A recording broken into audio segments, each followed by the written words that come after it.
don't know about you, but I'm always searching for more box stickers. There's just never enough. So in today's video, we're gonna explore 5 ways to add more boxes into your planner stash. Let's go ahead. First, and the easiest way is just to draw them. If you have a marker bright enough, I feel like you won't even notice they're actually drawn. Maybe you will, but still. It gives it a bit of a decorative element as well, which is definitely an added bonus. It's just such an easy way to get boxes if you decorate them as well. They blend in better too, and you could doodle different bits on them. I only ever draw boxes a few times in my planner, and I'm quite happy. This is an unfilled spread, unfortunately, but I like how they match the rest of it, and I often do draw boxes for the memory keeping as a way to kind of frame the picture and gives me some space to add journaling as well. Also, it makes for a fun decorative bit as well if you combine it with a little sticker or a strip of washi. I drew these out here as this retro sticker book has no boxes included, and it turned out to be one of my favorite boxes I've ever drawn. It's partially due to the sticker book though, or even the same here, just added frames to this washi for a fun summary spread, albeit a bit crazy still. As long as it's something new as well, it can break up your planner routine. Added bonus.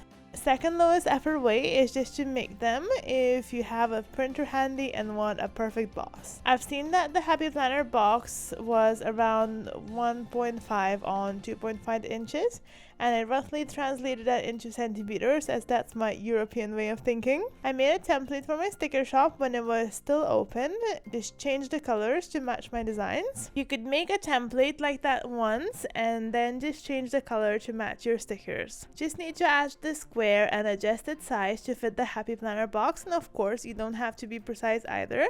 As for me, I never once fitted a box inside the Happy Planner box. I always like to position it off a bit skewed. After this, you can adjust the border to the thickness of the box you'd like. That would be your own personal preference really. Then change the color and multiply them however you like to fill the whole page with them. You can change each individual color as well, which is not a bad idea. Don't worry about colors not matching your stickers perfectly. It's more fun to add a complementary tone, but if you're really worried, can't go wrong with black. After you're happy with this, you can save it and print it to your heart's content. Definitely don't have to hoard any of these boxes. I usually print it on sticker paper and hand cut it as I'm not too fussed, but if you save them with transparent background, you get a PNG file for your cutting machine. That is a kind of premium feature though, and I do find it that sometimes it's just easier to cut them apart myself than aligning and then go through the cutting machine, but the choice is there and the choice is yours. The third way is to use skinny washi or washi strips, especially this kind of a one-colored washi that I wouldn't normally use in my spreads. Really don't feel like I'm wasting it. And hey, if you use it enough times, you might achieve that elusive state of actually finishing a roll of washi. That's certainly something I've only ever done when I gave washi samples away, which is never. I mean, I've never finished the roll of washi. I gave plenty of samples away. So really, there's no need to hoard these cute little tapes, and if you place a sticker on top of it as well, you can then not be too precise, which is my favorite thing as I do struggle with straight lines from time to time. I feel like this is really underrated as those tapes can be so nice. Alternatively, you can use these little washi strips that come in sticker books and just combine them into a box, and this has an added benefit of your boxes perfectly matching the spread, which I think is just wonderful. That's why I was doing here using these strips from the animal print sticker book from Live La Poche. I think it's so fun how these little lines can make up a box, and I can just go off and add more of the similar stickers, and that's it. Next way is a bit crazy, but just so crazy it might work. It's to cover some of these decorative stickers with a white sticker paper and make a box this way. I feel like it's a bit more work sometimes, but that would work if you bought some of these sticker books on one of those crazy sales I hear the US has when you only pay $1 or $2 per book.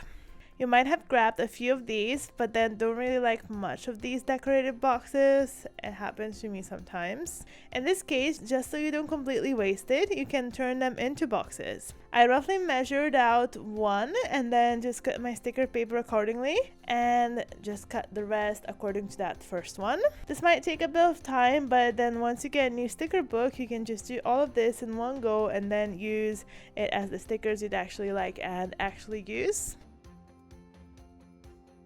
Finally, again, might be slightly more time consuming, but well worth it if you're one box short and already use similar ones, or just if you want to make your money's worth with these sticker books. As you can see, once you've used a box sticker, it leaves these little traces there. All you need to do is just lift it up and stick it onto the sticker paper or even regular paper. Once you cut it all up, you get a whole new set of boxes. I have to admit this is a bit more of a sensitive method. It takes a bit of patience for me not to break them. I personally would only use this if I'm 1 or 2 boxes short of completing my spread, but if I do master this art of lifting the paper, I might reconsider and would actually make an effort to make this into a sort of a boxes book. Another fun project incoming. You guys always running out of boxes? Please let me know. If you like this video, you might also want to check this one out. That's 5 ways to use flag stickers. Thank you so much for watching, and I shall see you in my next craft session.